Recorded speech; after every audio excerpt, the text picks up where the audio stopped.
ادھورے چھوڑ کے مر جاتے ہیں.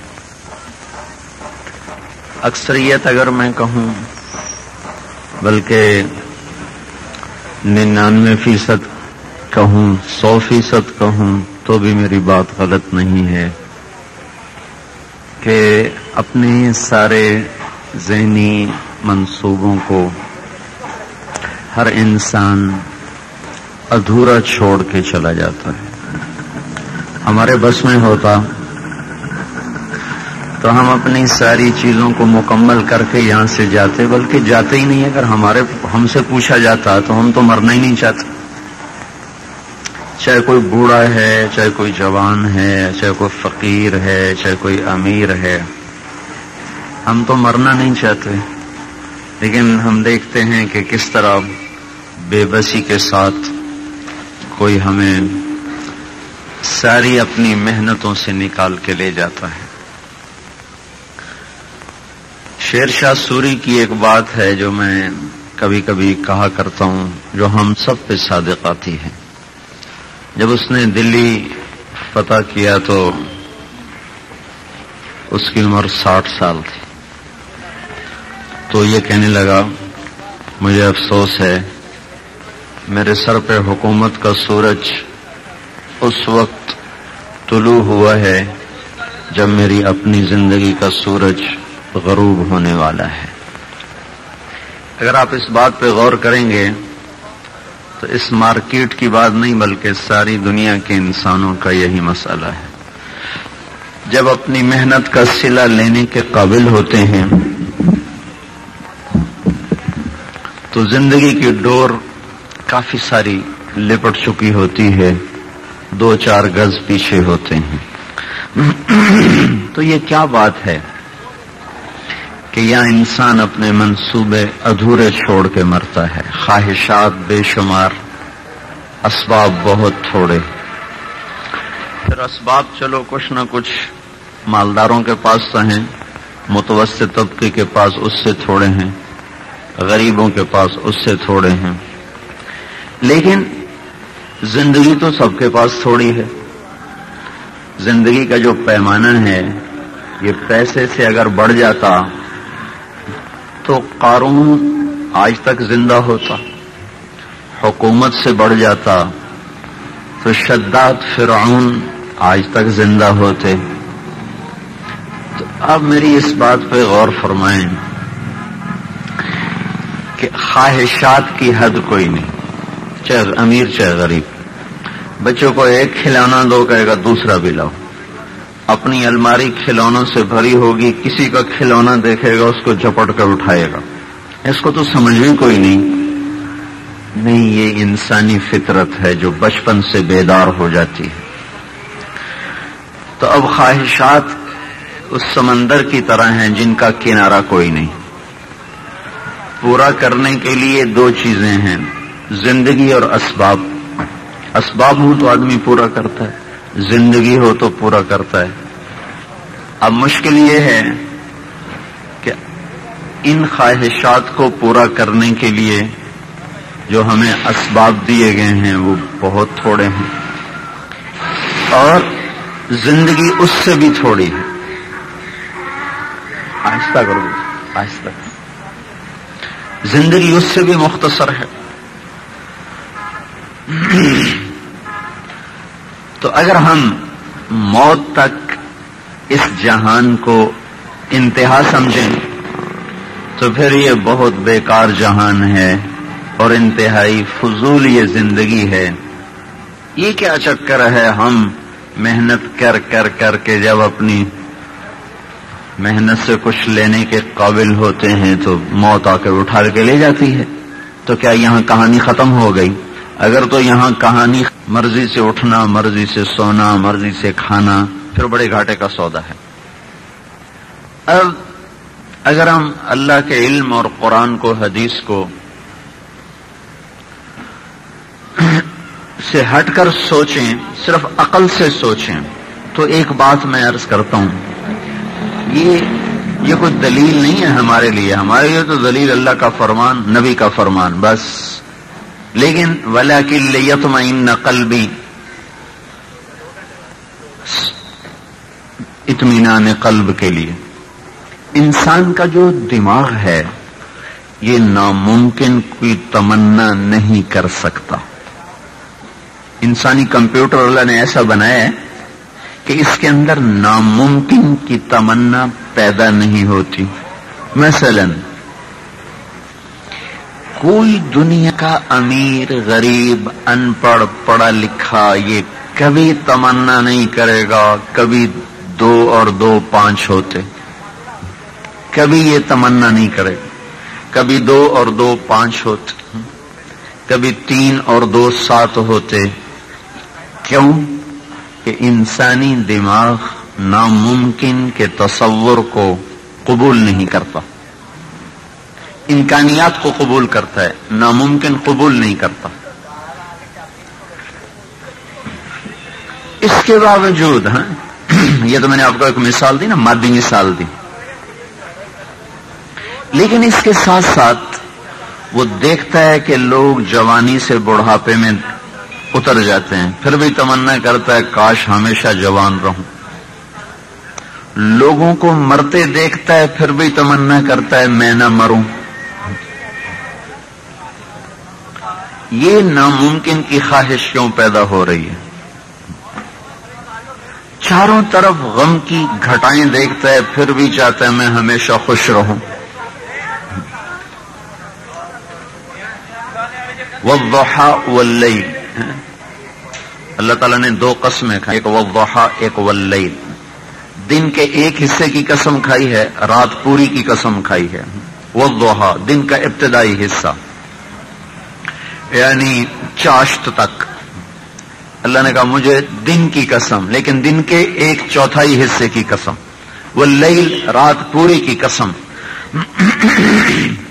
اس پر ایک تفسیر ہے روح البیان, عام طور پر ملتی نہیں چونکہ اس میں کچی پکی باتیں بہت ہیں. تو علامہ بروسوی گزرے ہیں تو, لیکن ان میں بعض باتیں ایسی ہیں جو کسی تفسیر میں نہیں ملتی, بعض چیزیں ہیں جو کہیں نہیں ملتی وہاں مل جاتی. تو انہوں نے والضحى اور واللیل میں سے ایک نقطہ یہ نکالا ہے کہ دن چوتھائی چونکہ روشن ہوتا ہے نا, رات اندھیری وہ پوری. تو یہاں یہ اللہ تعالیٰ بتانا چاہتا ہے کہ یہاں روشنیاں یعنی کہ خوشیاں وہ بہت تھوڑی ہیں, اور اندھیرے یعنی کہ غم اور پریشانیاں یہاں بہت زیادہ ہیں. تو اس کائنات کا ڈیزائن ایسا ہے کہ یہ انسان کی خواہشات کو توڑتی رہتی. پھر بھی ہم چاہتے ہیں ہمیں خوشیاں نصیب ہوں, ہم غم نہ دیکھیں. تو اب جب میں ناممکن کو سوچ نہیں سکتا, میرے دماغ میں ناممکن داخل ہو نہیں سکتا, پھر یہ میرے اندر کیوں آتا ہے کہ میں ہمیشہ جوان رہوں, میں زندہ رہوں, مجھے موت نہ آئے, مجھے غم نہ آئے, مجھے پریشانی نہ آئے, مجھے دکھ نہ پہنچے. یہ اس بات کی علامت ہے کہ کوئی جہان اس کائنات میں چھپا ہوا ہے جہاں جوانی ہمیشہ ہوگی, جہاں خوشیاں ہمیشہ ہوں گی, جہاں غم کوئی نہیں ہوگا, جہاں دکھ کوئی نہیں ہوگا. میرے اندر میں اس تمنا کا اٹھنا یہ ایک عقلی دلیل ہے کہ آخرت موجود ہے, آخرت موجود ہے. پھر اس کے برعکس انسانی تمنا ہے کہ مجرم کو سزا ملے, مجرم کو سزا ملے. لیکن یہاں تو اکثر مجرم آزاد پھرتے ہیں, جیلوں میں ہمارے ساتھی گشت کرتے ہیں. 70% لوگ بے گناہ پھنسے پڑے ہیں, صرف 30% مجرم ہیں, اور ان کے بھی چھوٹنے کے ہزاروں راستے ہیں. کیونکہ پاکستان کا قانون ہی ایسا ہے کہ انسانوں کا بنایا ہوا, انسانوں میں سے بھی غیر مسلم کا بنایا ہوا, وہ بیچارہ کیا جانے عدل کیا ہوتا. انسانی فطرت ہے کہ مجرم کو سزا ملے. چلو ہم نے ایک کو پکڑ لیا, پاکستان کی کمزور عدالت نے بھی اس کو پھانسی کا حکم دے دیا, اس نے 10 قتل کیے ہوئے اور وہ پھانسی بھی چڑھ گیا. تو وہ تو ایک کے بدلے میں قتل ہوا ہے، 9 کا بدلہ تو ابھی باقی ہے. یہ اب کس سے لیں؟ کبھی کبھی آپ اخبار میں پڑھتے ہیں نا 10 دفعہ پھانسی کی سزا، اور 10 دفعہ کس کو پھانسی دیں گے؟ یہ تو پہلی پھانسی پہ ہی مر گیا، تب مردہ کو دیتے رہو 1000 دفعہ پھانسی، اسے تو کچھ پرواہ نہیں. الشاۃ المذبوحۃ لا یلمها السلخ، جو بکری ذبح ہو جائے اسے کھال کھینچنے کی تکلیف کب ہوتی ہے؟ تو یہ ایسا ادھورا جہان ہے کہ نہ خواہشات کی تکمیل ہے، نہ محنت کا صلہ ہے، نہ جرم کی سزا ہے. 100 آدمیوں کا قاتل ہے، پکڑا گیا، وہ جو ایک دفعہ پھانسی چڑھے گا تو باقی جو 99 ہیں وہ بدلہ کہاں سے لیں گے؟ تو اللہ نے ایک جہان کہیں چھپایا ہوا ہے جہاں پورا بدلہ ملے گا. کل نفس ذائقۃ الموت وانما توفون اجورکم یوم القیامہ. اب میں قرآن کو پیش کرنے لگوں. میں پہلے عقلی بات کی تھی نا، یہ کچی بھی ہے پکی بھی ہے، قبول بھی کرو رد بھی کرو، کوئی فرق نہیں، لیکن ٹھوس بات میں اب کہنے لگا. کل نفس ذائقۃ الموت، ہر ایک نے موت کا ذائقہ چکھنا ہے. پھر کہاں جائے گا؟ ثم توفون اجورکم یوم القیامہ. پھر ایک دن آنے والا ہے جس کو قیامت کہا جاتا ہے. وہ کیسے آئے گا؟ فَإِذَا جَاءَتِ الطَّامَّةُ الْكُبْرَى، وہ ایک ہنگامہ ہوگا. فَإِذَا جَاءَتِ الصَّاخَّةُ، وہ ایک چیخ ہوگی. فَإِذَا نُقِرَ فِي النَّاقُورِ، وہ ایک آواز ہوگی جو پھونکی جائے گی. إِن كَانَتِ إِلَّا صَيْحَةً وَاحِدَةً، وہ ایک خوفناک آواز ہوگی. فَإِنَّمَا هِيَ زَجْرَةٌ وَاحِدَةٌ، وہ ایک زبردست قسم کی ڈانٹ ہوگی. یہ قرآن اس کو اس طرح مختلف عنوان دے دے کر ہمیں جھنجھوڑنا چاہتا ہے. وہ ہمیں ان چھوٹی چھوٹی دکانوں میں جو لگ کر ہم اللہ کو بھول گئے، تو اس طرح قرآن ہمیں جھنجھوڑتا ہے کہ کہاں جا رہے ہو، کچھ بتا دیا تمہارے ساتھ کیا ہونے والا ہے، تمہاری مارکیٹوں کے ساتھ، ان گھروں دکانوں کے ساتھ کیا ہونے والا ہے، کچھ تمہیں خبر ہے؟ اذا زلزلت الارض زلزالها، تمہیں وہ دن بھول گئے جب زمین میں زلزلہ آئے گا. یوم تشقق الارض عنہم، جب یہ زمین چرتی چلی جائے گی، پھٹتی چلی جائے گی، پھٹتی چلی جائے گی. اور پھٹے گی تو کیا ہوگا؟ صرف ہماری زمین میں 50 کلومیٹر تک مٹی، لوہا، پتھر، ریت، چونا ہے، اور ہماری زمین کا حجم ہے 24,000 کلومیٹر. اس میں سے صرف 50 کلومیٹر کی پٹی ہے جس میں یہ سب کچھ بھرا ہوا ہے، مٹی، ریت، پتھر، یہ سب. 50 کلومیٹر کے نیچے پھر آگ ہی آگ ہے، آگ ہی آگ. ہم ایک آگ کی کشتی پر بیٹھے ہوئے، آگ کے گولے پر بیٹھے ہوئے ہیں. اور جب اللہ زمین پھاڑے گا، وَإِذَا الْأَرْضُ مُدَّتْ، جب وہ پھاڑے گا تو وہ آگ اندر سے یوں نکلے گی جیسے پانی ابلتا اور اچھلتا نکلتا ہے. تو یہ مارکیٹیں کہاں جائیں گی؟ پھر ہمارے بنے ہوئے گھر کہاں جائیں گے؟ کوئی نشان باقی رہ جائے گا؟ الجبال کالعہن المنفوش، پہاڑ روئی کی طرح. الناس کالفراش المبثوث، انسان پتنگوں کی طرح. سمندر وَإِذَا الْبِحَارُ سُجِّرَتْ، ان میں آگ لگ جائے گی. جانور وَإِذَا الْوُحُوشُ حُشِرَتْ، جن جانوروں سے ہم بھاگتے ہیں، وہ ہم سے بھاگتے ہیں، وہ بھاگیں گے انسانوں کی طرف، انسان بھاگیں گے ان کی طرف. آج شیر، چیتا، ہاتھی، انسان سب کٹھے کھڑے ہوں گے اور سب کی چیخ و پکار ہوگی، کسی کو ہوش نہیں ہوگا. شیر کو پھاڑنے کا ہوش نہیں، سانپ کو کاٹنے کا ہوش نہیں، انسان کو دوڑنے کا ہوش نہیں. آج کسی کو عقاب اڑنے بھول جائیں گے، مور ناچنا بھول جائے گا، پانی بہنا بھول جائیں گے، دن روشنی بھول جائے گا، آسمان اپنی چھت توڑ دے گا. اذا السماء انفطرت، یہ آنکھوں کے سامنے وہ بدبخت لوگ دیکھیں گے جن پر وہ قیامت کا ڈنکا بجے گا کہ کس طرح آسمان پھٹے گا.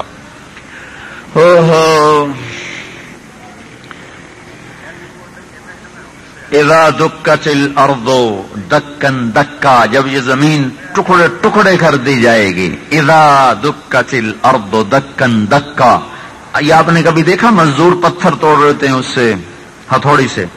تو دکن دکا، یہ اللہ تعالیٰ اس طرح تعبیر کر رہا ہے کہ اللہ کا امر کو، اللہ کو نہ ہتھوڑے کی ضرورت نہ فرشتے کی ضرورت، اللہ کا امر ہوگا جو پوری زمین کو ایسے توڑ توڑ کے ریزہ ریزہ کر دے گا. فَإِذَا نُفِخَ فِي الصُّورِ نَفْخَةٌ، انجام یہ ہونے والا ہے. اور زمین کی موت، آسمانوں کی موت، چاند کی موت. وَانشَقَّ الْقَمَرُ، اور ساری کائنات کو زیر و زبر کر کے جنات، انسان، پرند درند، حتیٰ کہ فرشتوں کو بھی موت دے کر پھر اللہ تعالیٰ فرمائیں گے مر جائے جبریل اور میکائیل بھی.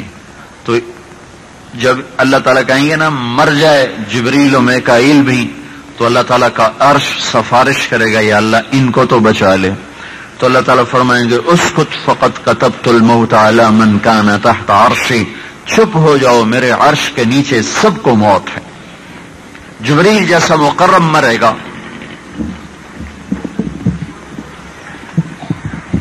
میکائیل جیسا مقرب مرے گا، پیچھے رہ جائے گا اسرافیل. اللہ تعالیٰ فرمائیں گے فلیمت اسرافیل. اب اس کی بھی باری آ گئی. وہ جو سور پکڑ کے پھونک رہا ہوگا تو اس کے ہاتھ ایسے ہو جائیں گے. تو سور اتنی بلا ہے، اتنا بڑا ہے، اگر ساری دنیا کے انسان جنات کی روحوں کو اس میں ڈالا جائے سب اس میں سما جائیں گے. وہ اتنی بڑی چیز ہے وہ. تو وہ اس کے ہاتھ یوں نیچے گریں گے، سور ایسے معلق ہو جائے گا، پھر لہراتا ہوا اڑتا ہوا اللہ کے عرش کے اوپر جا کر ٹک جائے گا. اس کے بعد اوپر اللہ اور نیچے ملک الموت. تو اللہ تعالیٰ فرمائیں گے کون باقی؟ کہیں گے یا اللہ اوپر تو باقی، نیچے میں. تو اللہ تعالیٰ فرمائیں گے موت مر جا اسی طرح جیسے یہ سب مر گئے. تو اگر اس وقت مخلوق ہوتی تو ملک الموت کی چیخ سن کر ٹکڑے ٹکڑے ہو جاتی، پر وہ تو پہلے ہی ٹکڑے ٹکڑے ہو چکے. تو وہ بھی چکرا کے گرے گا.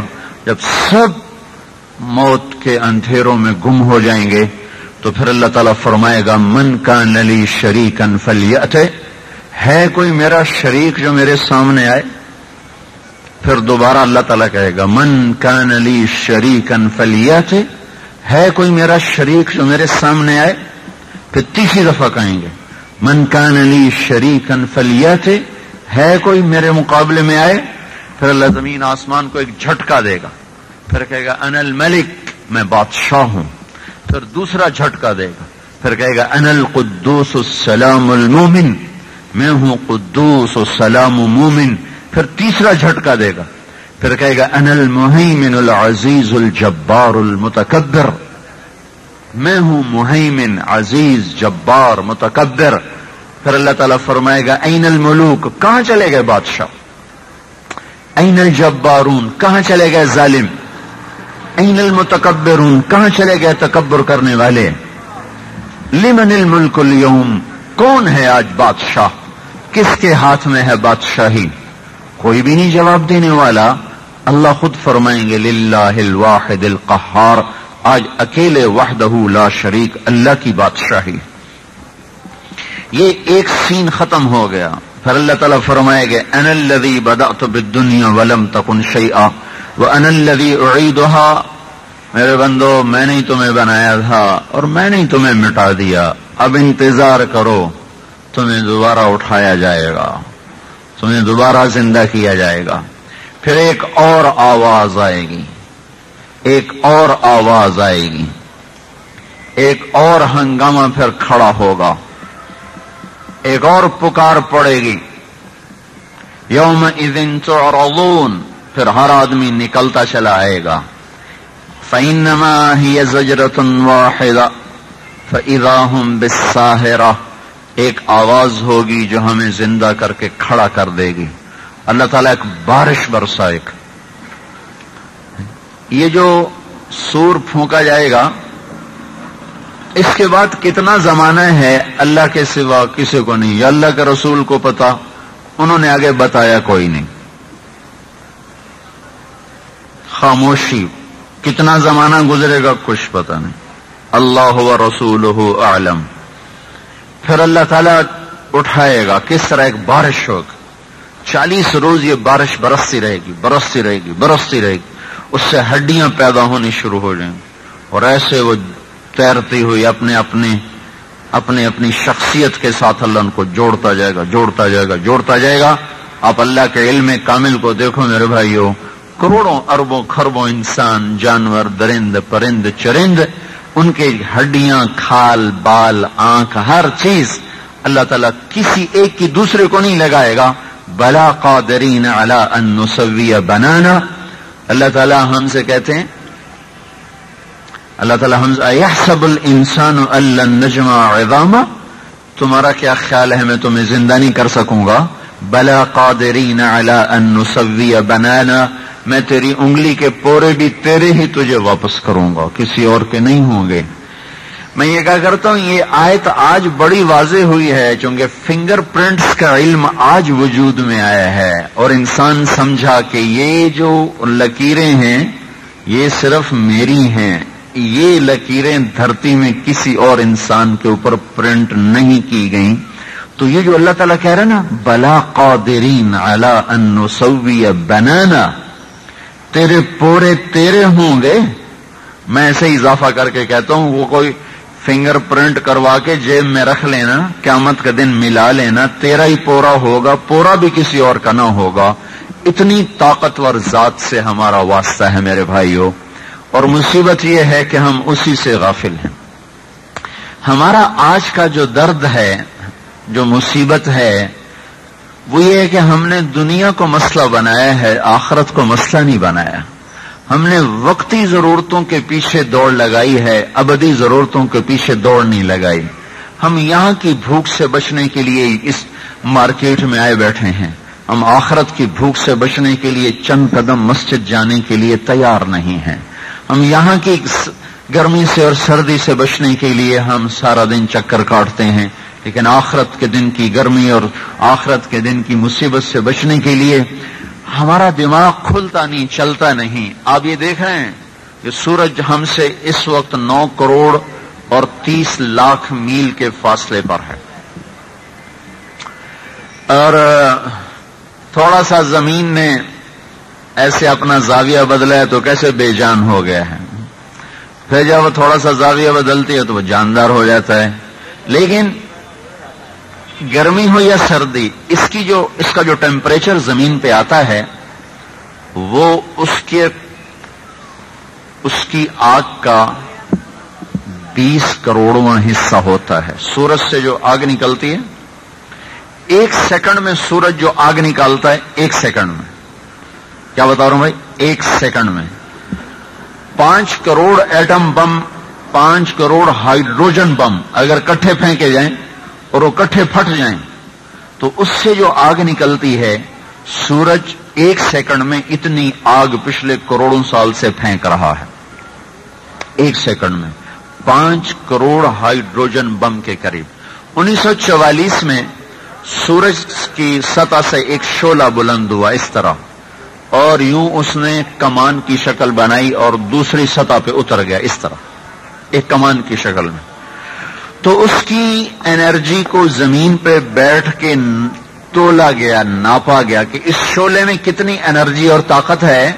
تو یہ کیلکولیشن آئی تھی کہ اگر اس ایک شعلے کی طاقت کو دنیا کے انسان قابو کر لیں تو 6 بر اعظم کے انسانوں کو 10 کروڑ سال کے لیے بجلی کی کفایت کر جائے.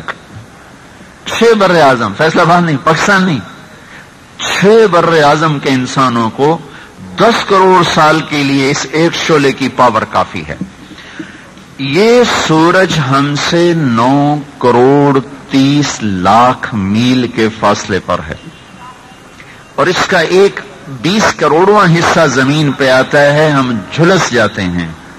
اگر یہ 4.5 کروڑ میل کے فاصلے پر آ جائے تو ہماری زمین بخارات بن کے ہوا میں اڑ جائے گی، تحلیل ہو جائے گی، ساری مارکیٹ تحلیل ہو جائے گی.